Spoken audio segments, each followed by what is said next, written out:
আল্লাহ রাব্বুল আলামিন আদেশ দিলেন জিবরাইল আলাইহিস সালাম আল্লাহ নবীকে নিয়ে মসজিদে হারামে গেলেন। মসজিদে হারামে যাওয়ার পর মসজিদে আকসা দিকে রওনা হতে লাগলেন। মসজিদে হারামের পরে মসজিদে আকসার দিকে রওনা হতে লাগলেন আল্লাহ রাসূলকে নিয়ে যাওয়ার জন্য। এই 27 রজব অর্থাৎ মিরাজ, আল্লাহ রাসূলের মিরাজ এই দিনটাই। এজন্যই এই দিনে এই কথা বলতেছি, শুক্রবার পড়েছে এজন্য কথা বলার সুযোগ হয়েছে। হে নবীর উম্মতের দল, আল্লাহর নবীকে যখন নিয়ে যাওয়া হচ্ছে এমন অবস্থায় মসজিদে হারাম থেকে আকসা পর্যন্ত নিয়ে যাওয়ার পর আল্লাহর নবীকে হাঁটিয়ে পা পা করে তখন তো আল্লাহর নবীকে নিয়ে যাওয়া হচ্ছে এমন অবস্থায় একটা খেজুরের বাগান আছে, সেইখানে আল্লাহ রাসূলকে ডাক দেয়া বলতেছে, জিবরাইল ডাক দেয়া বলতেছে, হে পয়গম্বর ইয়া রাহমাতুল আলামিন, আপনি বাগানে 2 রাকাত নামাজ পড়ুন, আমরা নামাজ পড়তে চাই, নামাজ পড়ুন। নামাজ পড়ার পরে আল্লাহর নবী জানিয়ে দেন, হে জিবরাইল ভাই আমার, কেন এখানে 2 রাকাত নামাজ পড়লাম, এই জায়গাটা কি, এই জায়গাটা শোনা দরকার আছে না নাই? আল্লাহ রাসূল তো শুনে ফেললেন এই জায়গাটা কেন আমি এখানে নামাজ পড়লাম। তখন জিবরাইল আলাইহিস সালাম ডাক দিয়া বলে, হে রাহমাতুল লিল আলামিন, আপনি তো এখন মক্কা নগরীতে আছেন, আপনি এখন মক্কা নগরীতে আছেন, আপনাকে মক্কা নগরীতে থাকতে দেবে না। আবু জাহেল, উতবা, শাইবা, মুগীরা আপনার বিরুদ্ধে, ওরা তো মানবে না, ওরা তো মানবে না। এজন্য তো আপনাকে নিয়ে যাচ্ছি, কারণ আবু জেহেল, উতবা, শাইবা তারা তো চাই আপনাকে দুনিয়া থেকে বিদায় করবে। আল্লাহর নবীর চাচা তো আবু জেহেলও ছিল, কিন্তু তার বিরুদ্ধে ছিল। কেমন বিরোধিতা করতো, আল্লাহ রাসূলকে মারার জন্য কত ফাঁদারত, কত কিছুই না করতো, মুহাম্মদকে দুনিয়া থেকে বিদায় করে দিব। কিন্তু যতই গোপনে গোপনে যতই ষড়যন্ত্র করুক না কেন, আল্লাহর নবীকে কি দুনিয়া থেকে বিদায় করতে পারছিল? জোরে বলেন না, পারছিল না।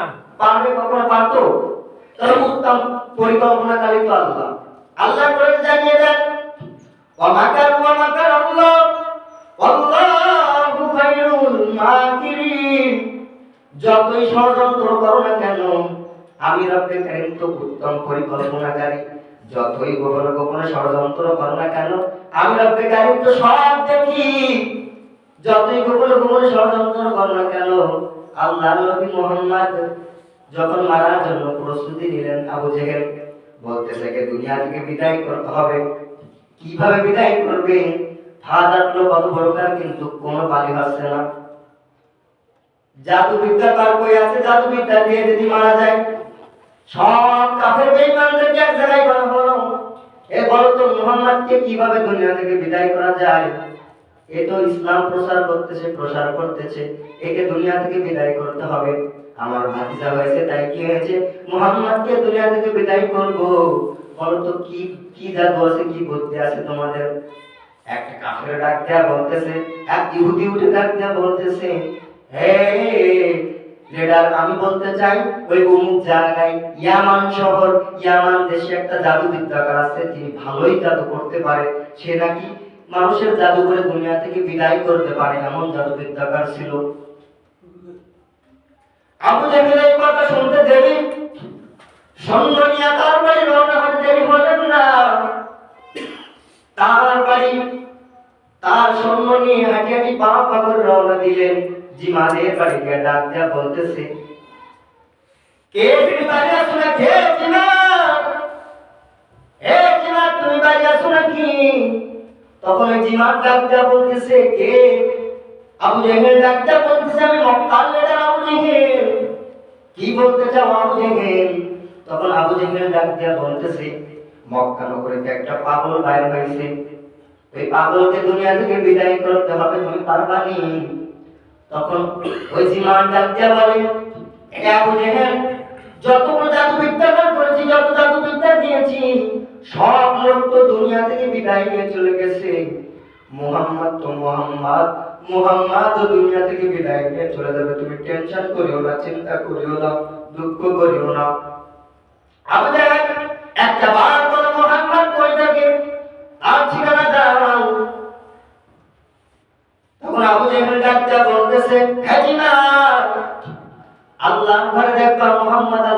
ঘরের সামনে বসে আছে।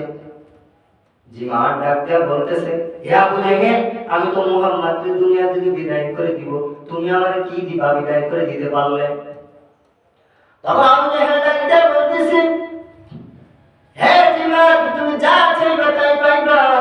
যদি মুহাম্মদকে দুনিয়া থেকে বিদায় করতে পারো, তুমি যা চাইবা তাই পাইবা, কিন্তু মুহাম্মদকে দুনিয়া থেকে বিদায় করতে হবে, এটাই দাবি। হাঁটি হাঁটি পা পা করে রওনা দিলেন মুহাম্মদকে মারার জন্য। আল্লাহর ঘরের সামনে মুহাম্মদ বসিয়া বসিয়া কেমন যেন গুনগুন করে কেমন যেন কি যেন পড়তেছে। এমন অবস্থায় জিমাত এসে হাজির হয়ে গেল। আল্লাহর ঘরের সামনে এসে ডাক দিয়া বলতেছে, হে তুমি কে রে? তুমি কি মুহাম্মদ? আল্লাহ নবী জানিয়ে দেন, হ্যাঁ আমি মুহাম্মদ। বলতেছে, তুমি নাকি পাগল, তুমি ইসলাম প্রসার করতেছো। আবু জেহেল তো তোমাকে দুনিয়া থেকে বিদায় করার অর্ডার করেছে, কিন্তু তুমি যে গুনগুন করে কেমন যেন কি যেন পড়তেছিলে, আবার যদি একটু পড়তে একটু ভালো লাগতো। আমার জন্য শুনতে ভালো লাগছিল, আমি তো কান পেতে শুনছিলাম, তাই এবার যখন আমার দেখতে পাইছো বন্ধ করেছো, তারপরে আমি তোমার সঙ্গে কথা বলতেছি। হে মুহাম্মদ, গুম গুম করে না পড়ে একটু আওয়াজ করে পড়তে থাকো, শুনতে যেন কেমন ভালো লাগছিল। আল্লাহ রাসূল যখন কোরআন তেলাওয়াত করতেন, কাফির বেঈমান আবু জেহেল, উতবা, সাইবা, মুগীরারা রাতের বেলায় কান পেতে পেতে শুনতো, কারণ এত মধুর তেলাওয়াত কুরাই গবেষণা করতো। জীবনে কত গান বাজনা শুনলাম, কত কিছু শুনলাম, কিন্তু এই সুন্দর তেলাওয়াত আমাদের জীবনে আর কোনোদিন শুনি নাই। চিল্লায়ে বলতে হবে আল্লাহু আকবার। এত সুন্দর তেলাওয়াত কোরআন যখন পড়া হয়, আপনি মনোযোগ দিয়ে শুনবেন, দেখবেন কত সুন্দর লাগে। আমরা তো কোরআন শুনতে চাই না, আমাদের ওই গান বাজনা তো আমরা এখন এটাই তো আমাদের ফেভারিট, নাকি বলেন? কিন্তু কোরআন তেলাওয়াতটা আপনি যদি মনোযোগ দিয়ে শুনেন, আপনার দিলে যদি আঘাত করে, দেখবেন আপনার ওইটাই শুনতে মন চায়। আল্লাহ রাসূল কোরআন তেলাওয়াত করতেন, কাফের বেঈমান আবু জেহেল, উতবা, সাইবা, মুগীরারা কান পেতে শুনতো, কত সুন্দর তেলাওয়াত। জিমাত আল্লাহর ঘরের সামনে এসে ডাক দিয়ে বলতেছে, হে মুহাম্মদ, কি যেন গুনগুন করে পড়ো, আবার একটু উচ্চ স্বরে পড়ো, আমি শুনতে চাই। আল্লাহর নবী সূরা রহমান থেকে পড়া শুরু করলেন। আর রহমান আল্লামাল কুরআন খালাকাল ইনসানা আল্লামাহুল বায়ান। কোরআন তেলাওয়াত করতে লাগলেন। জিমার ডাক দেয়া বলতেছে, এ মুহাম্মদ, জীবনে কত গান বাজনা শুনলাম, কত কিছুই না শুনলাম, কিন্তু এত সুন্দর তেলাওয়াত জীবনে কোনোদিন শুনি নাই। এ মুহাম্মদ, তোমার তেলাওয়াত বন্ধ করিও না, তোমার তেলাওয়াত চালিয়ে যাও, তোমার তেলাওয়াত চালিয়ে যাও। আল্লাহর নবী তেলাওয়াত চালিয়ে যেতে লাগলেন। এমন অবস্থায় জিমার ডাক দেয়া বলতেছে, হে মুহাম্মদ, আমার কালেমা পড়ে মুসলমান বানিয়ে দাও। তোমার তো মারার জন্য আছি, আর তোমার যে এত সুন্দর তেলাওয়াত, এই তেলাওয়াত শুনে আমার মুসলমান বানিয়ে দাও। যে কথা বলতেছিলাম, জিবরাইল আলাইহিস সালাম ডাক দিয়ে বলতেছে, হে আল্লাহর নবী, আপনাকে আরশে আজিমে যেতে হবে, তবে আপনাকে এখানে 2 রাকাত নামাজ পড়তে বলেছি এজন্যই। কাফের বেঈমান ইহুদিরা আপনাকে মক্কা নগরীতে থাকতে দেবে না, মনে আছে তো? এখান থেকে গিয়েছিলাম না? কাফের বেঈমান আপনাকে মক্কা নগরীতে থাকতে দেবে না। এই যে খেজুরের বাগানটা দেখতেছেন, এই খেজুরের বাগানটা হলো আপনার বাসস্থান হবে। কি হবে? মদিনাতুল মুনাওয়ারা। কারণ উত্তম পরিকল্পনাকারী তো আল্লাহ। যা সাজিয়ে গুছিয়ে রাখেন, ভবিষ্যতে যা সাজিয়ে গুছিয়ে রাখেন, তার নাম কি? যেরকম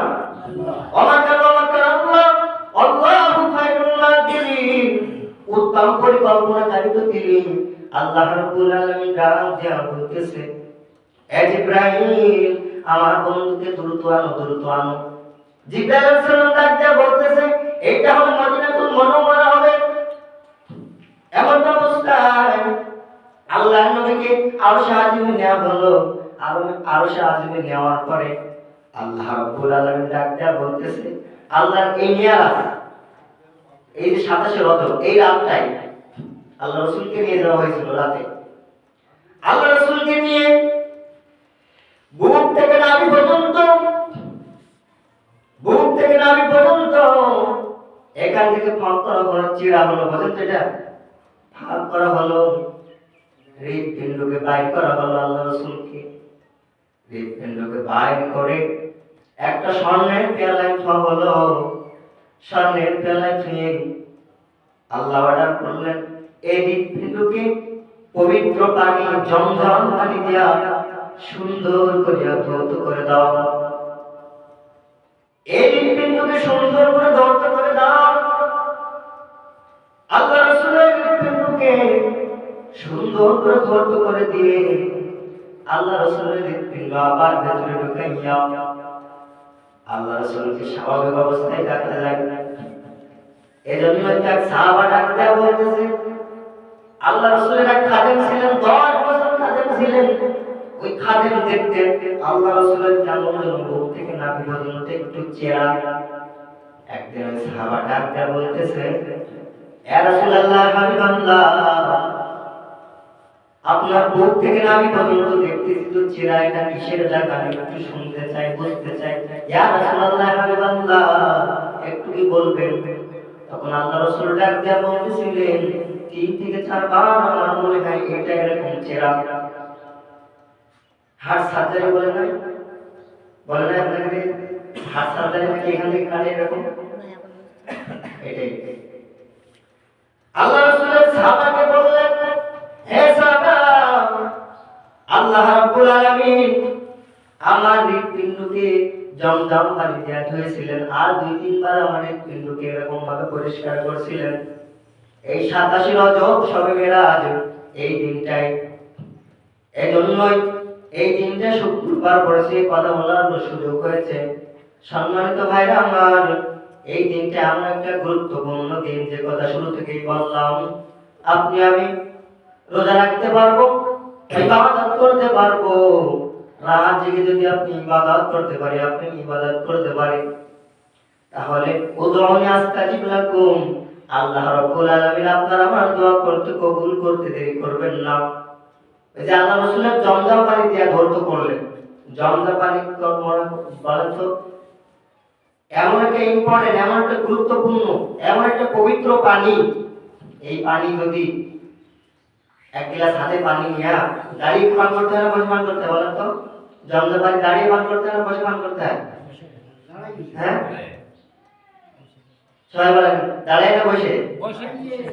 দাঁড়িয়ে পান করতে হয়। দাঁড়িয়ে পান করতে হয়। এখন ওই দাঁড়ানো অবস্থায় যদি পানি নিয়ে আল্লাহর কাছে, যদি কাবা ঘরের সামনে যদি কোনোদিন কারো সুযোগ হয়, আল্লাহর ঘরের সামনে গিয়ে তো দোয়া করলেই দোয়া কবুল। তবে যদি সুযোগ হয়, আল্লাহ রাব্বুল আলামিন যদি কাউকে নিয়ে যায়, হাদিসের বর্ণনা, যদি জমজম পানি নিয়ে যদি দাঁড়ায় আল্লাহর ঘরের দিকে থাকে, যদি একটু দোয়া করা হয়, যদি মনের কথাগুলো বলা হয়, যে দোয়া করবে সেই দোয়া আল্লাহর রহমতে সে দোয়া কবুল হয়ে যাবে। একটু চিৎকার করে বলুন সুবহানাল্লাহ। এমন একটা জমজম পানি, এত বড় ইম্পর্টেন্ট পানি। ওই পবিত্র পানি দিয়ে আল্লাহ রাসূলের হৃদপিণ্ড ভেতরটাকে সুন্দর করে পরিষ্কার করলেন। এরকম কোন নবীকে আল্লাহর কাছে এত মজা করে, এত আহ্বান করে ডাকা হয়নি। শুধুমাত্র একমাত্র আপনার আমার নবী বিশ্ব নবীকে ডাকা হয়েছিল এই যে শবে মেরাজ, এই যে 87 রজব এই দিনটা। এখন এই দিনটাকে আপনি আমি রোজা রেখে আমল করতে পারি, ইবাদত বندگی করতে পারি, করতে পারবো না ইনশাআল্লাহ? আল্লাহ রাব্বুল আলামিন যতটুকু কথা বললাম সংক্ষেপে, ততটুকু কথা আল্লাহ রাব্বুল আলামিন সকলকে বুঝার তৌফিক দান করুক। সবাই বলেন আমিন। আমিন। আখির দাওয়ানা।